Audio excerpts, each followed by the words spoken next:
Hello, this is David at Barnyard Bees. I wanted to do a little video on what I'm changing up this year as far as queen mating nukes.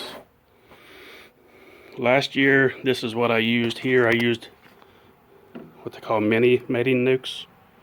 This got some old wax that I cut out of a tin frame, out of a hive body frame, and you cut it out and stick it into the frame, and the bees will take over and they'll draw it on down, or you can start with a starter strip at the top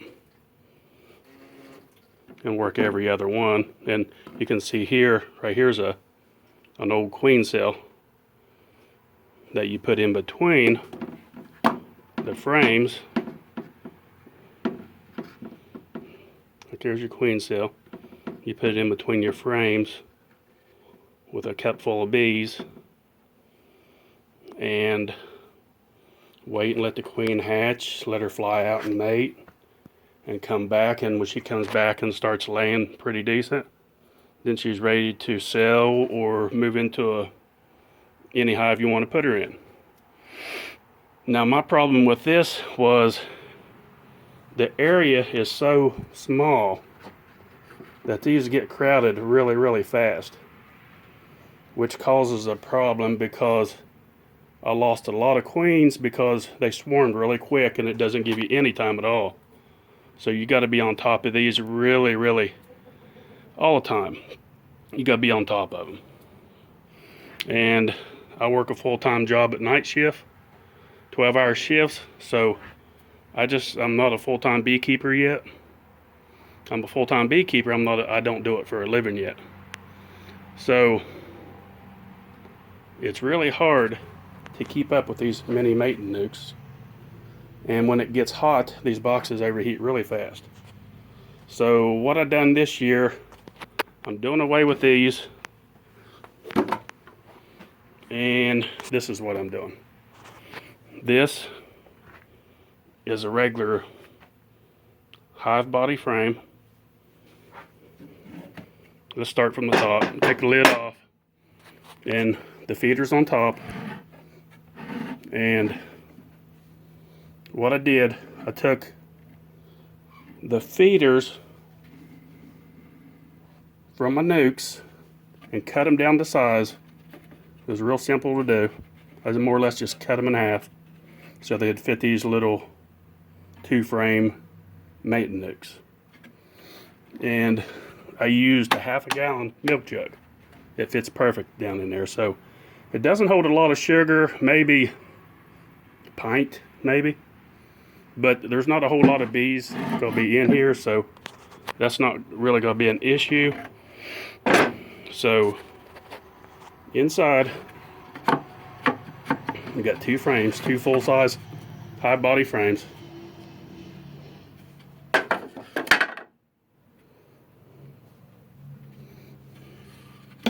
That will go down, and there's so many ways you can do this.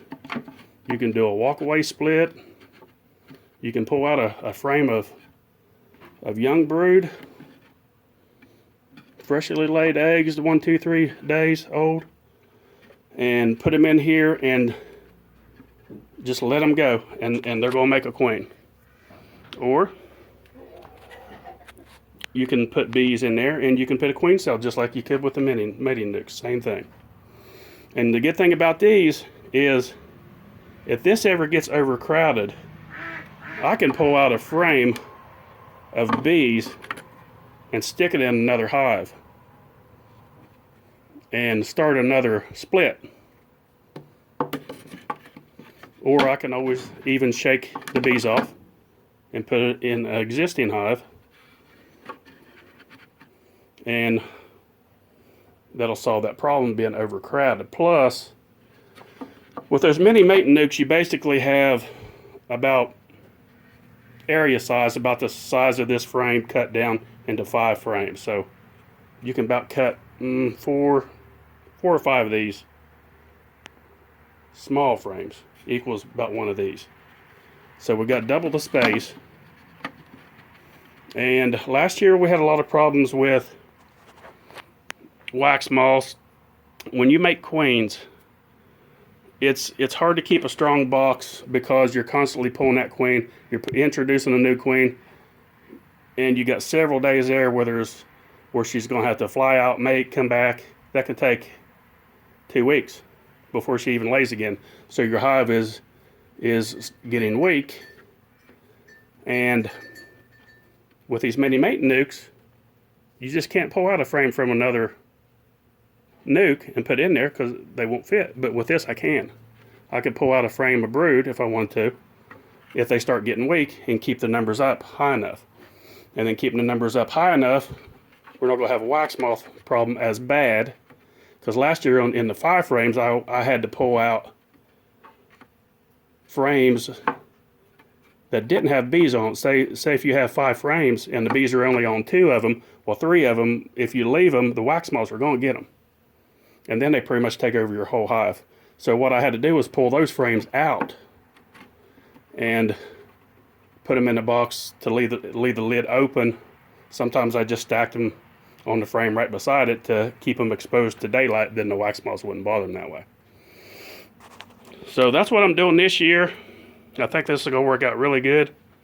It took me a little while to make this one because it's the first one I made, so I had to measure. And the entrances is, on this one, I may try some with just a 1/2-inch hole drilled. And then I can either put, just leave it as is, or put one of those little spin disc where you can open and close it when you want to. But I really don't see any need for that. Just a little reducer with a little hole in the middle will do fine. And then if the numbers get too much, you can open that reducer up. So it's the same height as my other nuke boxes. It's just more narrow. And that's basically it. And then with the feeder, like I said, I reduced this from a regular. This is a regular size feeder that I had. And you can see the size difference. You can see where I cut it down. Basically all I did was just cut it right here. And then move this piece over and staple it back. It was simple as that. And a 1/2 gallon milk jug. So we're going to use these this year, and I'm sure that these are going to serve us a lot better. And they're not going to overcrowd. It's just the right number of bees for making queens. If we had more time, we might do the mating nukes, but I don't like the idea that they're not interchangeable. I like being able to take from one nuke and add to these, or take from these, add to a nuke. That's a big difference when you're making queens. So that's what we're done this year. I'm gonna start the production on these things. There's the lid. It's ready to go. I think these are going to do really well. And we're using Advantech, same as with our nukes. Advantech, you don't really even have to paint it, but we like to paint them to keep the color differences, so the bees can tell the difference when they come back from when the virgin queen comes back. When she's mated, she comes back in. It's easier for her to tell when the boxes are colored up different. And we also we'll change the entrances. On this one will be facing that way. On the next box will be facing the other direction. There'll be 2 different colors. It's a lot easier for them. You get a lot better percent coming back when you do it that way. I tried both ways. I tried all colors, and you end up the queen will go in the wrong box. It's easier for the queens to come back, and you get a higher success rate doing it this way. But this is going to work out really well. They're small, compact.